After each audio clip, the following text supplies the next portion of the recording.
All right, welcome everybody to John Q Public, the Watchdog. That's me. My name is Ronnie, uh, and I'm here to tell a story about things that are going on in Grafton, West Virginia, with elderly people, police officers, and our city management. If you're watching this, I need y'all to like and subscribe because I'm just getting started in this and I'm just learning how to operate the YouTube thing. So as we go on, I'll get better and better at this. But um, I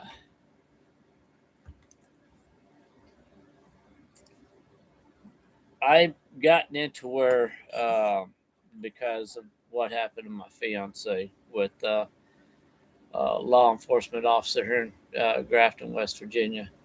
And for those that don't know the case, we can go into the details about it, and I want to. I've got a meeting at the uh, for the Grafton City Council, and I invited the sheriff, no, not sheriff, I'm sorry, chief of police, Coleman Durrett, to show up to answer questions. I've got questions for our city council members.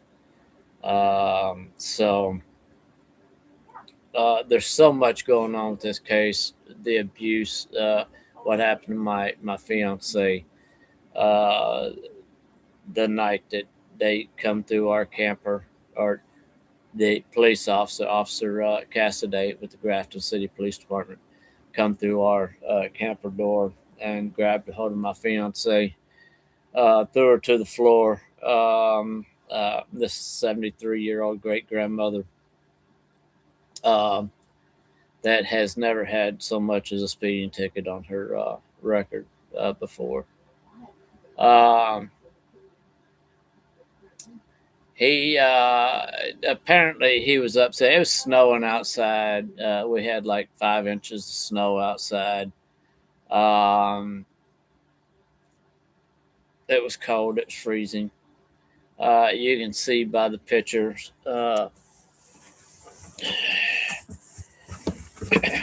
And like I said, as I move along with the Watchdog channel, um, I'll get better and better at this because I've got so many people wanting me to research their cases, and I'm willing to do it free of charge. And I'm not.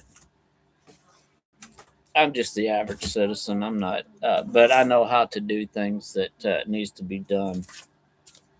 As far as filing the FOIA request and things like that. Now, here's these pictures here. This is Officer Cassidy standing out, and I know that light kind of flicks on there. This is Officer Cassidy standing out in front of our camper. You can see him there. Anyway, he's got a big old heavy jacket on, a toboggan. In this one here, um, where's it at? No, I got three of them here. Oh, where did it go to? Okay, here it is. This is where he's got his. Man, that light just drives me nuts. See him standing there at the door. He's got his hands in his pockets there as he's talking. You also see across the driveway, or across the road. That's where he parked his patrol unit. It was right there. Uh, so, and as you can see, there's approximately uh, 5 inches of snow on the ground. When he showed up, he said he was there for a welfare check. The welfare check, I don't think he was really concerned about. Sharon had a knot on her head that I was trying to get an ambulance out there for. I called an ambulance right about uh, 8 o'clock that evening uh, on December 13th, 2025. Uh, the ambulance pulled into our road up here, the upper road, but would not come down here where we was at because they said that they was sliding and couldn't make it in here. Uh, that is the bump on her head and see the marks on her nose and stuff. The bump is what I was concerned about because I thought she had a concussion. The part on her nose and down here, that's the part that Cassidy did when he uh, threw her to the ground. Um, this is the day after they released her from the hospital. I drove down there. The roads was solid ice going down there. I kid you not. It was so bad. Um, and I had to drive from Grafton to what is that? Buchanan or yeah, I think that's where it's at. To Tiger Valley Regional Jail to pick Sharon up. And we had somebody that we know, that's good people that um, helped get her out. And what I mean by help, it not financially, but they knew what to do to get her out. So, um, let's see. Now, mind you, these pictures that I'm showing here is uh,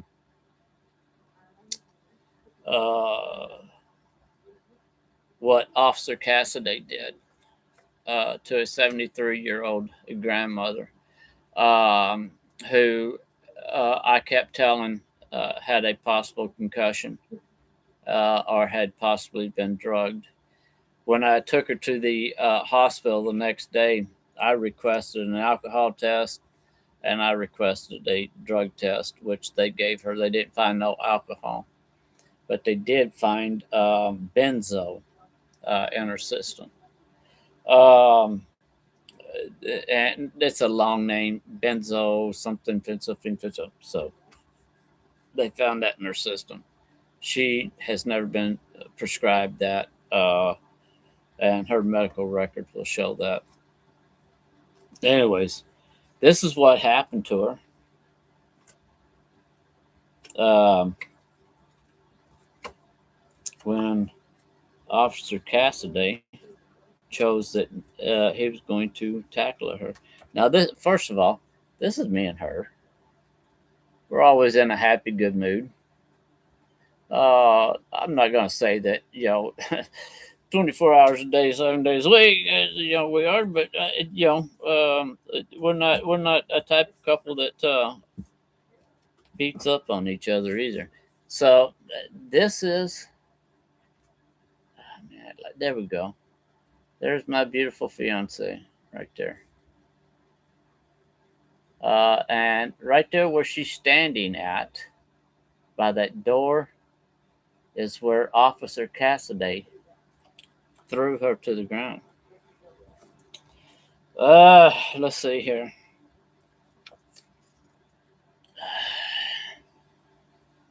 Okay, I had to show it so that kind of because the light shines up. There's one of the bruises on her left shoulder. Uh, on her back. Um, and you can see the one on her arm there also. Um,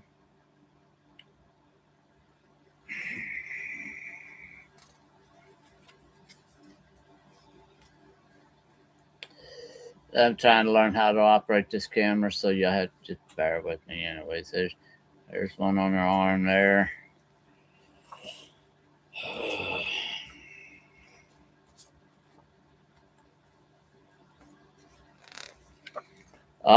I let him know that she had. Nah, I can't seem to get this going right here. There we go. I let him know that she had a watchman in her chest here. She had had open heart surgery, and they put a watchman in on her.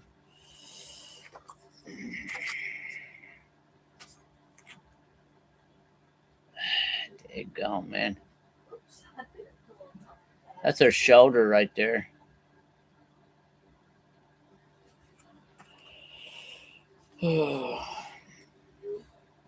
Here's her arm. I'm trying to stop the light from shining on so y'all actually get to see a good picture of this. There's her arm.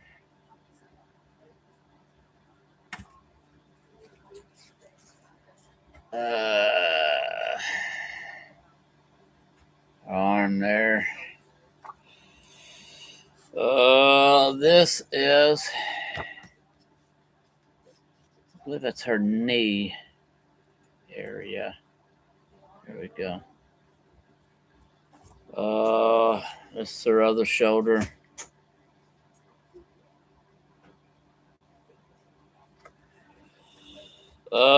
This is her elbow.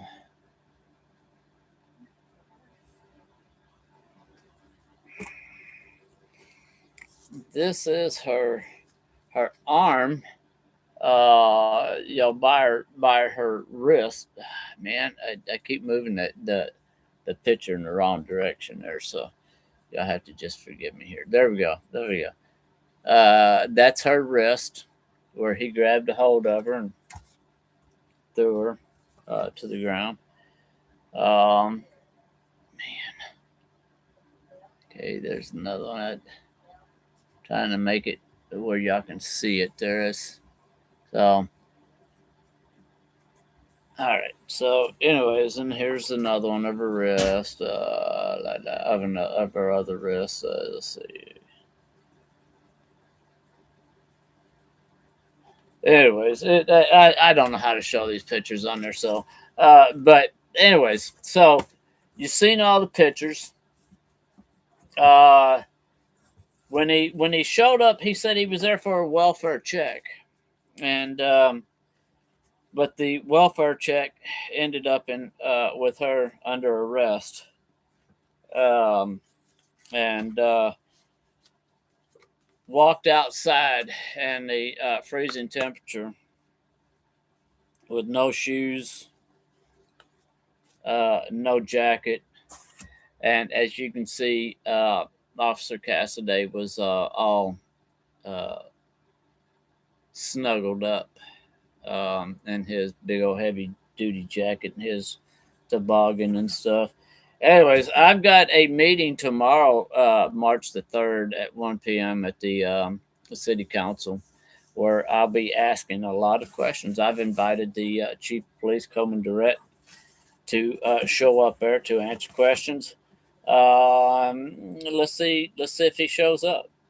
Um, do I believe he'll show up? No, I don't. He is stopping any release of any body cam. Let's see. And I did contact Governor Patrick Morrissey's office and Shelley Moore Capito's about Sharon's case. Now, the governor and senator has been notified. Let's see who will cover it up and say we never heard about this, because they have heard about it. Uh, and I encourage each and every one of y'all to share this video, because we're talking about a 73-year-old great grandmother that was drugged, um, and possibly had a concussion. And once Cassidy decided he was going to arrest her, it didn't matter. He had asked. Hold on just a second. Oh, I hope I got. Oh, I don't think I got it. Maybe. Let me see. I've got so much stuff ready for the city council meeting tomorrow. And this is just the beginning of, because I've been working on her case, building up things and stuff like that, and then come find out they wouldn't even let me talk in court. So let me see if I even got. I'm hoping I do. If I don't, it's going to be out in the other book, because I got like a 4-inch binder full of stuff that pertains to this case. Let's see. Cause I was sure hoping I'd have that in here so that I could read that to y'all, but dang gone. I guess I do. By the way, I was going to show y'all my new press pass. Do we got? I think we got it. We got it. We got it. I'm sorry. We got it. Here it is. I want to read this to y'all. This is the officer's statement.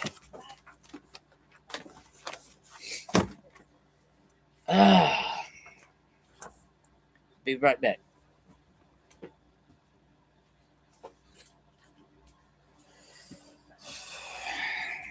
I did want to show y'all this, though. My new press pass. That's right. Record it, report it. John Q. Public, the watchdog. So just in case they ask me, you got press pass? Yeah, I sure do right there. See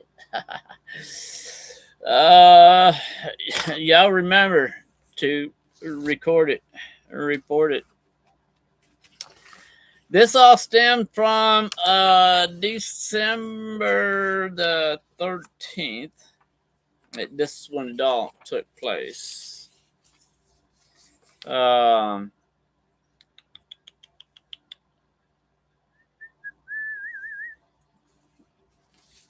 So, the day she went to court, they decided they was going to tack on another charge. I'm assuming that Chief of Police Coleman Durrett and Officer Cassidy sat in Durrett's office and says, "Hey,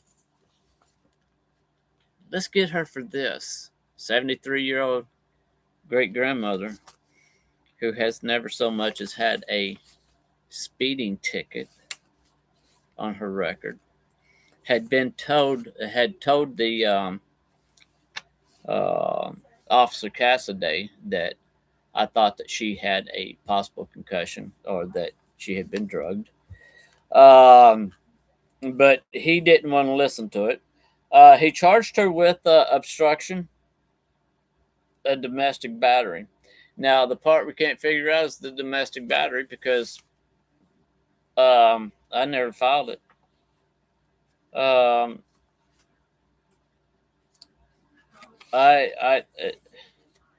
And it says right here,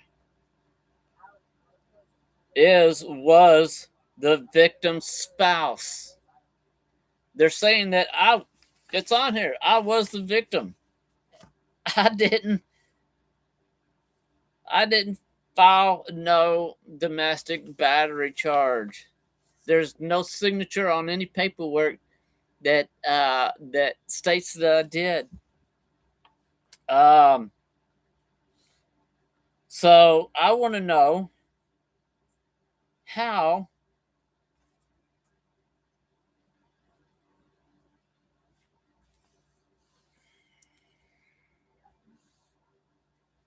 it says, if this complaint involves misdemeanor assault / battery, West Virginia Code 61-2-9, or misdemeanor domestic assault battery, West Virginia Code 61-2-281, check all that apply. the defendant was the victim's spouse. I was not a victim. I was never touched. I didn't file a complaint. There's no pictures of where I was abused. So that right there is an outright lie. That right there is a lie because I never filed the domestic battery charge. So where did Cassidy and Officer Cassidy and Chief of Police Coleman Durrett of the Grafton City Police Department come up with this? Let's see.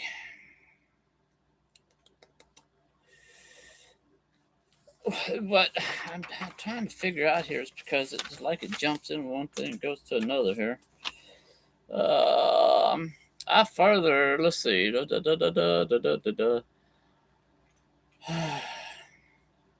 I undersigned complainant upon my oath or affirmation state the following is true and correct to the best of my knowledge. Now they can watch the video and tell if it's true to the best of their knowledge, but they have to state that to try to cover their ass and belief. On or about December the 14th, 2025 in Taylor County, West Virginia, in violation of West Virginia Code, in parentheses, cites specific sections, subsections, and or subdivisions, if applicable. And then at the parentheses. 61-5-17, and then parentheses A, obstruction, and 61-2-28, in parentheses A, domestic battery. The defendant did state statutory language of the offense. The defendant did state statutory language of the offense.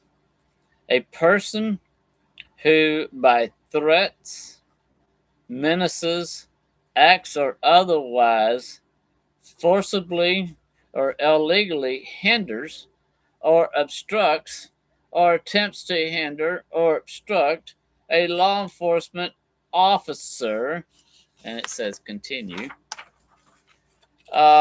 probation officer, parole officer, courthouse security officer, correctional officer, the state fire marshal, or a full-time deputy or assistant fire marshal acting in his or her official capacity is guilty of a misdemeanor and upon conviction thereof shall be fined not less than $50 nor more than $500, or confined in jail for not more than 1 year, or both fine and confinement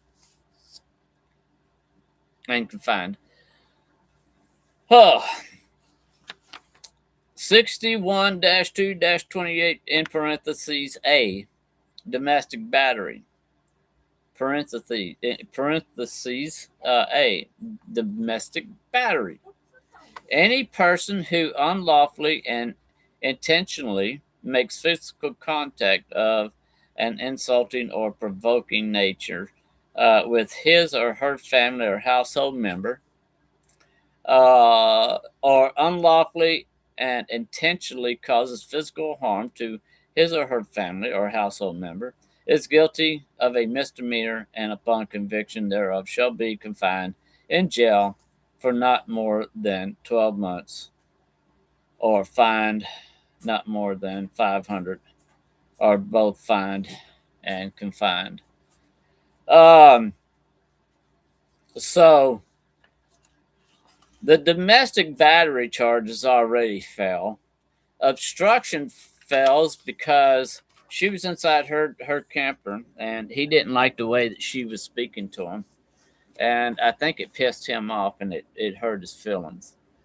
On December 13th, 2025, approximately 23:30 hours Harris County Dispatch Headquarters dispatched Taylor County Sheriff's Department unit to a welfare check at 10 City Park Lane, Grafton, West Virginia, 26354. And that ain't even our address. It is the Grafton City campgrounds, park campgrounds in Taylor County. This officer, PTLM Cassaday T371, advised headquarters that this address would be city jurisdiction. Headquarters advised that Lisa 9 wanted a welfare check on her mother, Sharon 9, will be referred to as the defendant, who had drank a lot and was belligerent. But they won't release the 911 call. Now, they did release the one that I called at 8 o'clock, but they won't release the second one. Why are they holding the second one back? That's what I want to know. Why? Why are they not letting us hear it? Miss Lisa also advised that her mother's boyfriend, later identified as Ronnie, told her that the defendant would not settle down. The officer arrived in the campground approximately 23:46 hours. This officer was able to locate the RV that the defendant was staying in approximately 10 minutes after arriving in the area, after going around knocking on other campers. Because I got to hear that from the other campers too. Upon initial contact, the defendant answered the door, and this officer noticed her impaired demeanor minutes after arriving in the area. Her impaired demeanor, her concussion, her being drugged. So he said that he immediately noticed her impaired demeanor. Her eyes were red. Yeah, her eyes was red.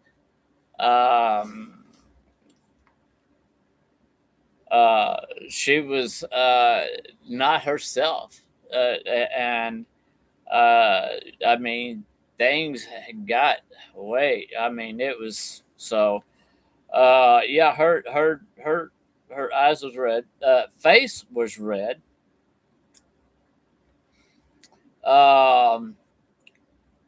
And only the video will show, because and they're, for some reason, they're not wanting to release this video. And speech slurred and had a stagger in her stance. She was standing there at the front door. The slurred speech was possibly from the damn concussion or the drugs that they found in her system that she has never taken before. Has never been prescribed for them. This woman don't do drugs. So, I mean, she's 73-year-old great grandmother. She greeted this officer by saying, "You want to arrest me? Go ahead." The officer informed her that a welfare check had been initiated, to which she said everything was okay. Everything was okay. You know, I need to get her to the hospital. And that's what I kept telling the officer.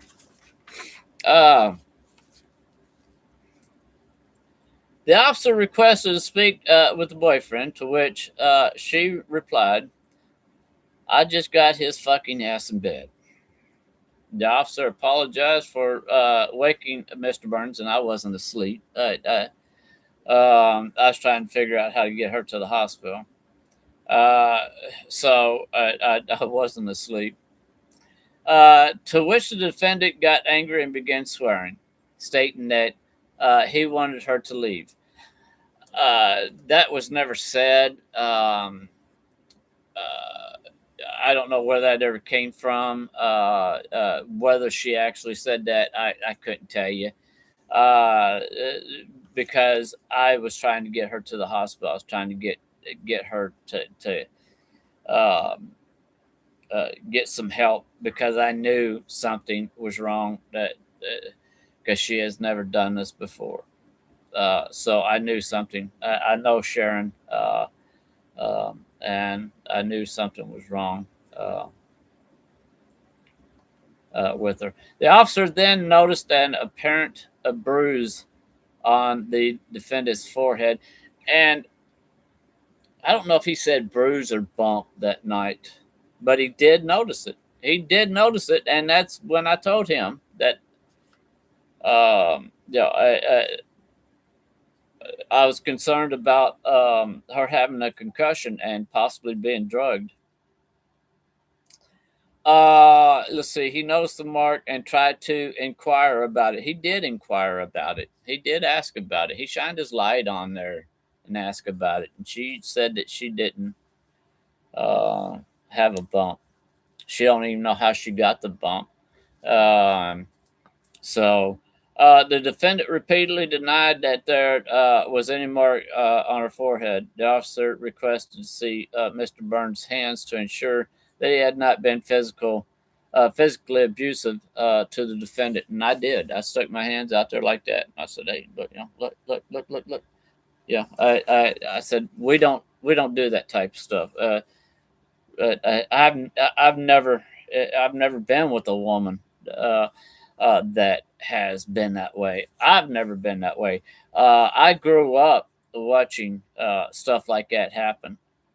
But I've never been that way. Um, the defendant then got angry and asked the officer, "Why the hell are you here?" Now you got to remember, she can say whatever the hell she wants to inside of her camper, as long as it's not a threat. Yeah, she can tell him to piss off, kiss her ass, or, whatever. So, anyways, da, da, da, da, da, da, da.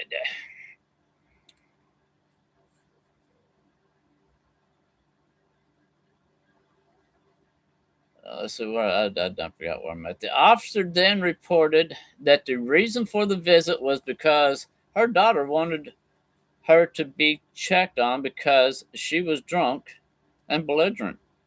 The defendant then began to become belligerent with this officer, to which Mr. Burns stated he needed to get her daughter on the phone. But the part he's also not saying is that I also told him that we need to get her to the hospital. Um, the defendant then stated that she didn't care if she got killed. It's a lie. That is a lie. Now he's gonna now this come after he asked the question if either one of us had a place that we could go to kind of separate, and I told him no because we wasn't in that type of an argument. But he was trying to make it out to be like that. So he's adds this part in there about her didn't care if she got killed.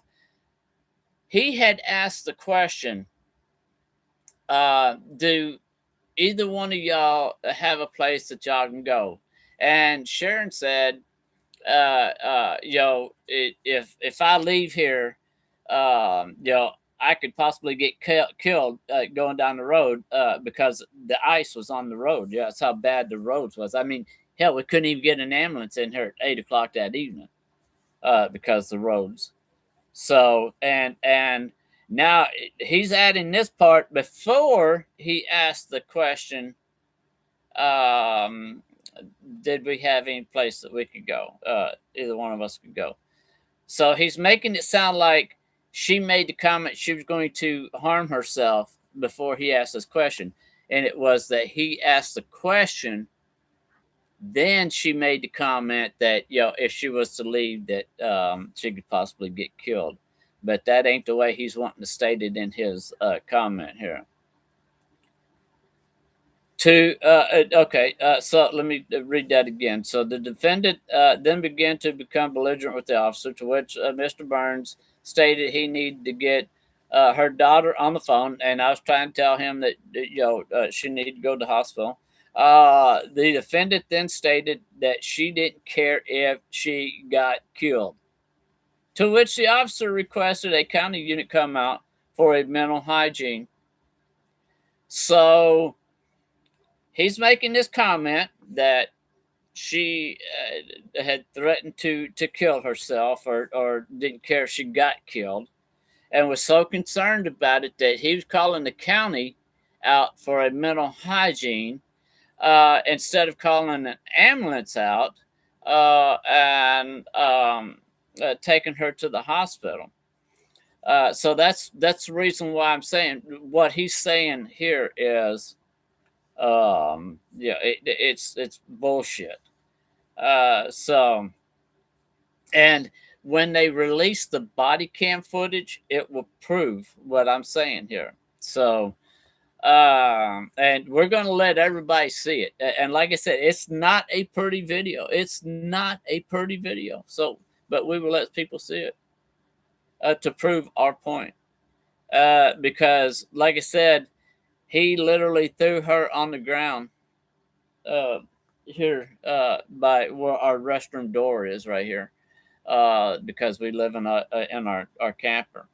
He literally threw her on the ground and landed his whole body on top of her. That's the reason why she has all those bruises on her.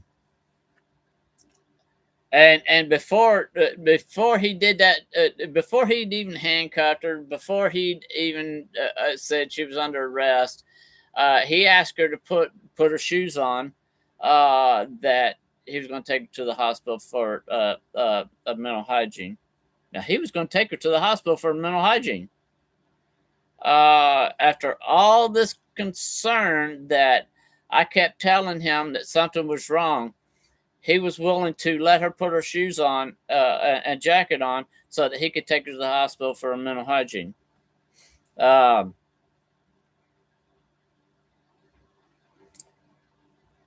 The officer then spoke with the county unit, who stated his presence was not needed because he knew what the officer was saying was a damn lie. He knew it. He knew the officer was lying about this, and that's the reason why the deputy chose that he didn't need to come out there. Now, here's where he's asking this question that he should have stated before what I told you earlier. The officer then asked both occupants if they had somewhere else they could stay for the night, to which Mr. Burns stated there was nowhere that either could go for the night. And when he asked that, that's when Sharon made that comment about, if I leave here, I could probably get killed because of the ice on the roads. But he added that part in earlier to make it look like Sharon was trying to hurt herself, and it didn't. It wasn't the way it's supposed to be, or wasn't the way it was. At that time, Mr. Burns was still on the phone with Miss Lisa. The defendant then tried to remove the phone from Mr. Burns, grabbing his hand and arm area.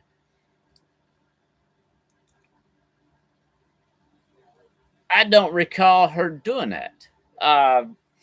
But even if she did, all she was doing was just grabbing for the phone. She wasn't assaulting me. While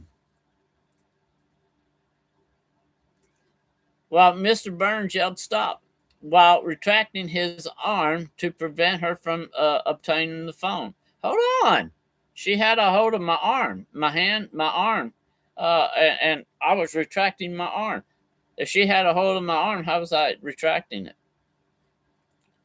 To prevent her from obtaining the phone, to which this officer told her to not take his phone. The defendant then attempted two more times to take Mr. Burns, take the phone from Mr. Burns, while this officer was speaking to him. Once again, Mr. Burns ripped his arm from her grasp. He ripped his arm from her grasp, yelling, "Stop!" And I did yell stop, but she, she didn't have a hold of my arm, and I had to rip my arm loose from her grasp. Um, the Sharon was not herself, and that's what I kept telling people. That's what I kept telling the police officer. She is not herself. Please get her to the hospital. Get her checked out. Let's do something. But I think he was in it for the arrest. The officer then yelled at the defendant to stop trying to take his phone, to which she said, "No, don't you yell at me." And then, "Don't you fucking yell at me." Like I said, she could say whatever the hell she wanted to. She was in her camper. Even if she was outside of her camper, it wouldn't have made any difference. She could still say whatever. It's the First Amendment. The officer informed the defendant to put her shoes on and that we were going to the hospital for a mental hygiene check.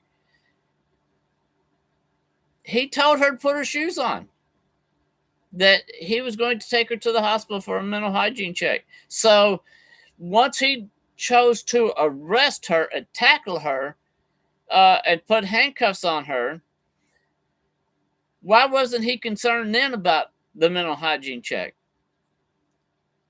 Why wasn't he concerned then about her putting shoes on and a coat on with the temperatures being below freezing and 5 inches of snow on the ground?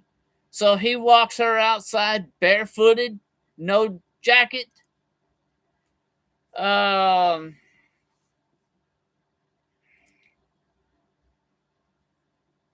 informed the defendant to put her shoes on and that we were going to the hospital for a mental hygiene, to which she vehemently refused. Mr. Burns then tried to get this officer to speak to Miss Lisa, who was still on the phone.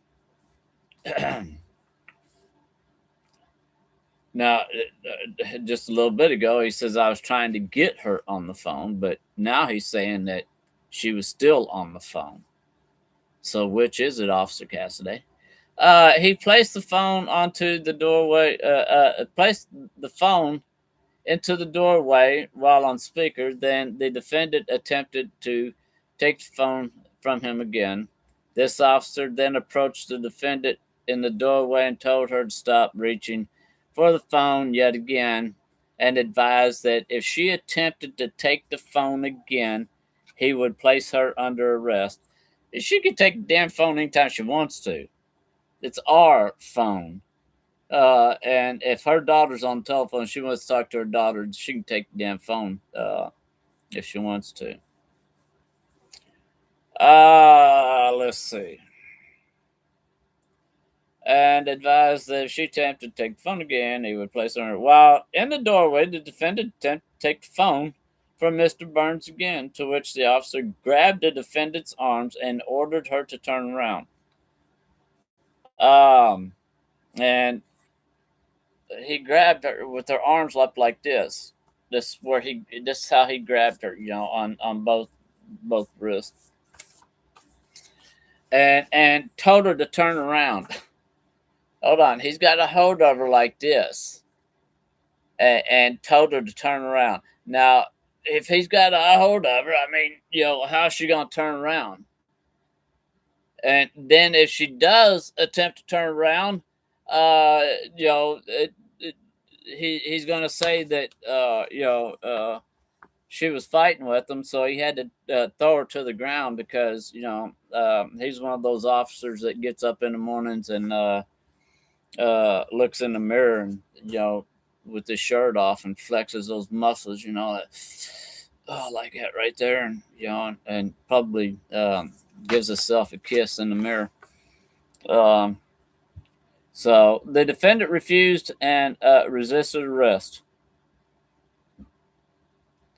It took several minutes for this officer to place the defendant in custody due to the defendant's physical resistance. this officer, resisting this officer's lawful orders.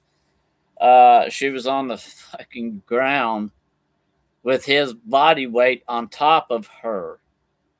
He was literally on top of Sharon, and he was telling her to put her arms behind her back, and her arms was up underneath her like this. Well, you can't see it, but it was up underneath her like this right here. So with his body weight on top of her, she couldn't pull her arms out. So, um, and cops like to do that. They like to make it look like a person's fighting. And we see so many videos, and the thing I see more and more now is that officers are actually being arrested now and being held accountable for their actions. So um,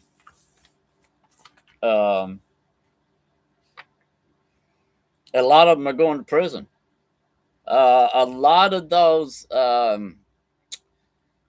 smart asses out there that are cops that think that they are above the law, that they can do whatever they want to do, and nothing will ever happen to them when they're in court crying because they know that they're going to prison, some for 5 years, some for 20 years, some for even longer than that, because they thought that they was above the law. Video is catching a lot of things now with cops. Everybody has a phone, and that's the reason why on my press pass it says record it, report it, and I kid you not, record it, report it, file a FOIA request, file a complaint. If you don't, you're just allowing them to continue to get away with their uh, crooked deeds. And I'm so glad that so many people are recording out there. I see it every day. People that are recording police officers, and you got now to where police officers pull you over because you got bloodshot eyes. Oh, you've been drinking. Oh, I smell alcohol. If they want to search your vehicle, oh, I smell marijuana. So that gives them an excuse to search your vehicle. Now, if an officer pulls you over and tells you to step out of the vehicle, you got to step out of the vehicle. I'm not saying to ever be rude to a police officer, but if a police officer wants to, be a what I'll call a dick, then he gets what he gets. As far as a response, as far as being mouthy. Um, they like to put people in handcuffs, and I see it too many times. They like to put them in handcuffs, and then as they're walking, they'll be walking saying, "Quit resisting, quit resisting, quit resisting," and they're pushing the people and making it look like the people are fighting, and they're not fighting. And then the next thing you know, they throw them on the ground. You cannot catch yourself when they push you to the ground. You cannot catch yourself when they push you to the ground. And that's where a lot of cops are being busted now because of that. I don't care who the crook is. Once they're handcuffed, it's over with. It's over with.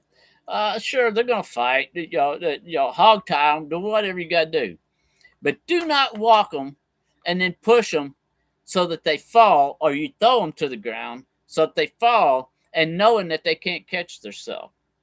Because, buddy, if you do, your ass needs to go to prison, and you need to go meet Bubba. And I hope Bubba takes care of your ass. Okay. So, anyways, um, She would not allow the officer to place her in handcuffs and repeatedly pulled her arms from the officer's grips until the officer and telling the officer to stop grabbing her. Like I said, the cop was on top of her. He was on top of the 73-year-old grandmother, and so the officer spoke with a calm demeanor. That's he spoke with a calm demeanor, and I know that Chief of Police Coleman, Durrett, and Officer Cassidy. I know they were sitting there watching this video. I sat and watched the video with the chief, and he come up with an excuse for everything on that video. Everything on that video, he come up with an excuse for it. Um, uh, the officer spoke with a calm demeanor, ordering her to turn around multiple times. Ordering her to turn around where? He already had her on the fucking ground. How could she turn around? Did he tell her to turn around when she was standing up? If he did, then he's way out of order on this shit. So the defendant then physically struggled, trying to escape from the officer's grips while having her hands clenched into a fist. People, if y'all could ever see the video, and when they say, when he says, right, see, that's what I'm saying. He'll go into one part that happened way back here and put it over here. So he's intersecting things that don't even align with anything to make himself look good. The defendant then physically struggled, trying to escape from the officer's grips while having her hands clenched. She had her hands like this right here, because he had her like this right here. So this is the way she had her hands. That's her. And a lot of women, that's their defense mechanism. It's like that right there. This officer then used a necessary amount of force to turn the defendant around, placing her chest. Let's see, turned off, placing her chest against the wall behind her. And if y'all could ever see the pictures of, and they'll never be shown, Sharon's breast, I mean, they're bruised big time, where they slammed her up against the wall before he put her down on the ground. She then grabbed onto a door handle, not allowing the officer to place her into handcuffs. The officer then placed the defendant onto the ground. He didn't place her, he threw her onto the ground, and removed her hands from underneath her, placing her into handcuffs. Upon getting the handcuffs on her, the defendant resisted standing up. She resisted standing up. What kind of cowardly cop is this? That he has to come up with all these other stupid damn charges. Anyway, the video will speak for itself. Throughout the process, the defendant made multiple physical contacts of a provoking nature towards Mr. Burns by attempting to take his phone from him. She's in fucking handcuffs. How could she attempt to take the phone from me if she's in handcuffs? Oh. After him telling her to stop multiple times, the defendant on multiple occasions made contact with Mr. Burns' arms and hand while trying to remove this idiot. I don't know. He keeps repeating himself. So, anyways, the video will speak for itself. But if they release it, and they will release it one way or the other. So, once again, this is the John Q. Public, the Watchdog channel. And what I will tell y'all, as soon as I get it here, I'm gonna repeat some stuff here.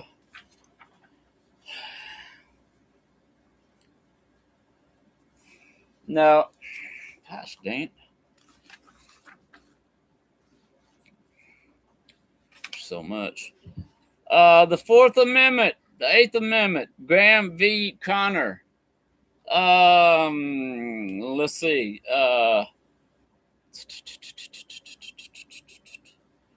Municipal liability. This is from the United States Supreme Court. All claims of excessive force during arrest, investigatory stops, or seizure, or uh, uh, um, analyzed under the Fourth Amendment objection reasonableness standards. So the way that he handled her, the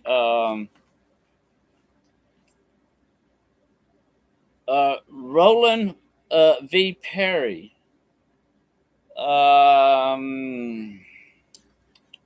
Using severe physical force over a minor offense is unconstitutional.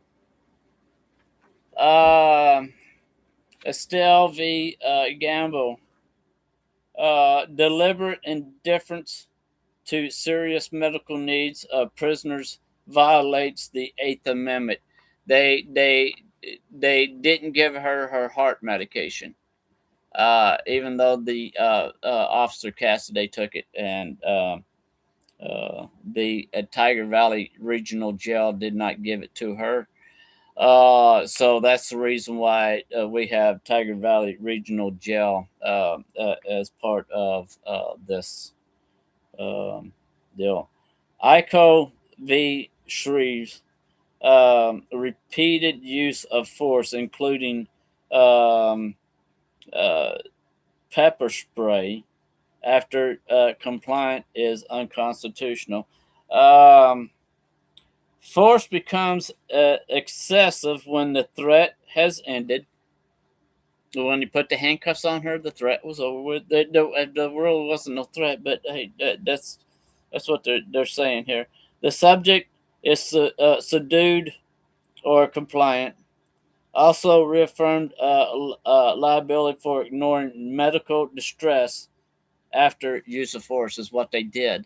I kept telling him about her heart, her watchman that she has in her chest after having open heart surgery, and he could have cared less.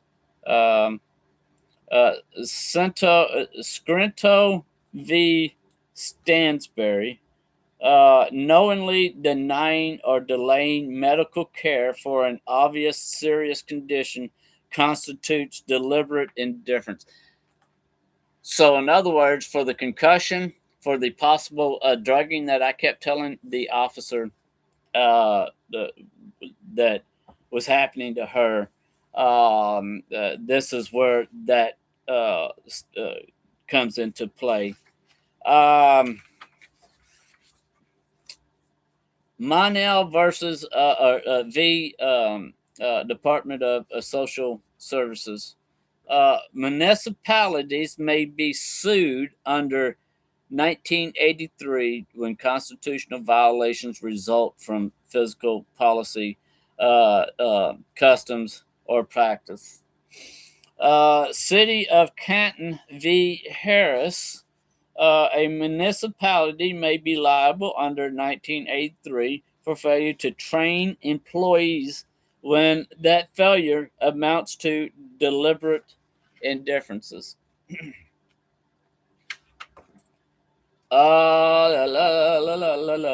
So the Fourth Amendment, excessive force, which is Graham, Rowland, and Ico.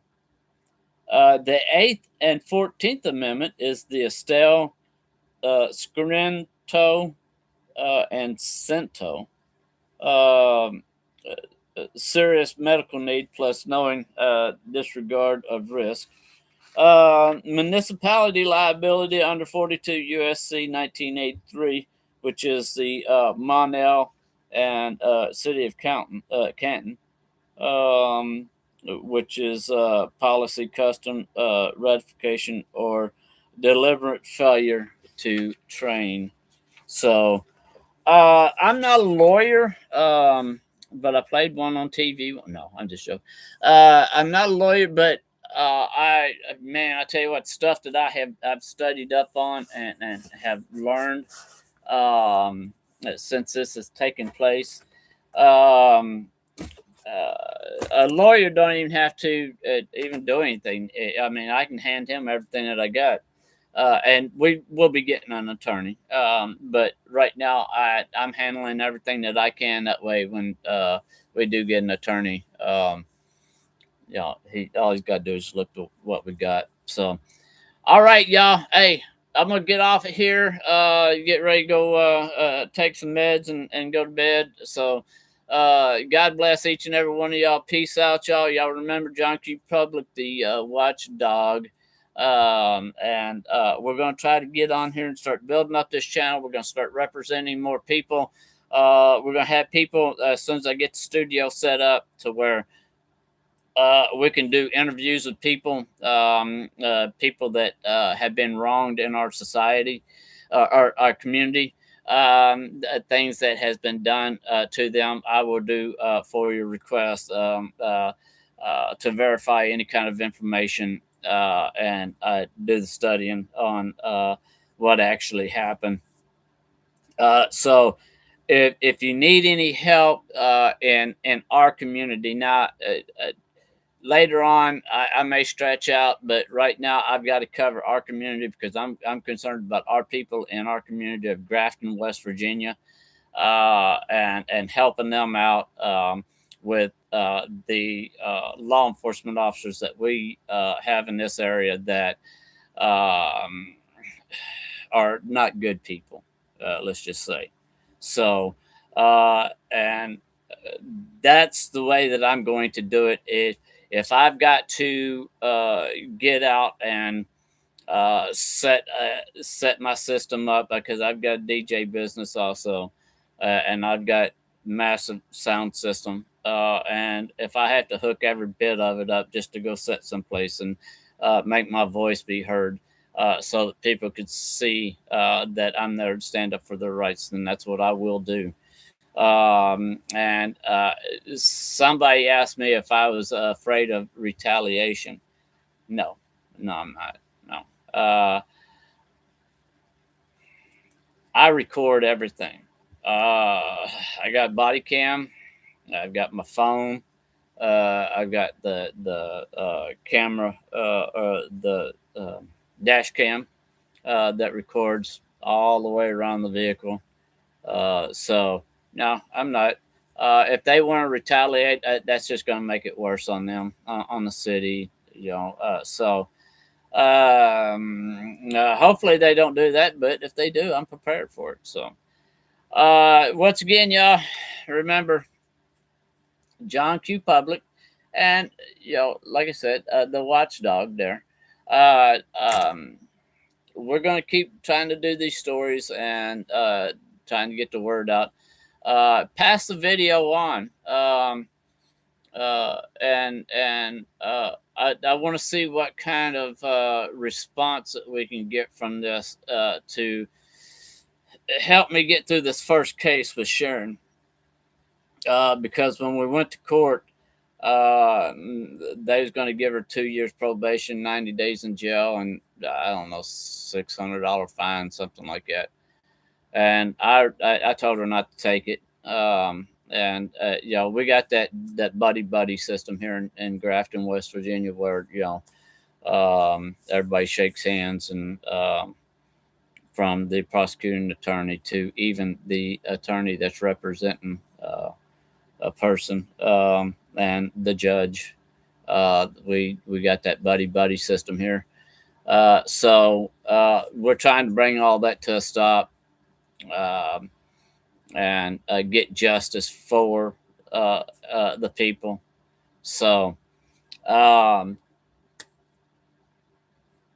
yeah, I ask you to pass the video on. Just let people make their own call. Hey there, poker face. I just now looked down and seen a comment down there. So, um, pass the word on to everybody, so that I can get this channel built up.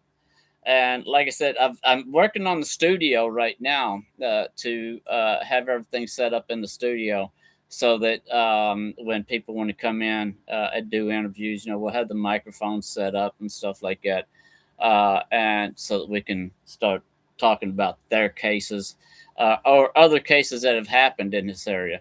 I'm sure y'all seen the video of the uh, Taylor County deputy that arrested the guy that they just went there for a consensual conversation, and the guy decided to walk off and was going to, um, huh? Oh, uh, okay. You are you going to be there, or you just if you're going to be there, man, that's fantastic. So, anyways, the it turned it out that the okay, good. If you can get anybody else to show up there, man, we're looking for as many people as we possibly can to show up at this city council meeting.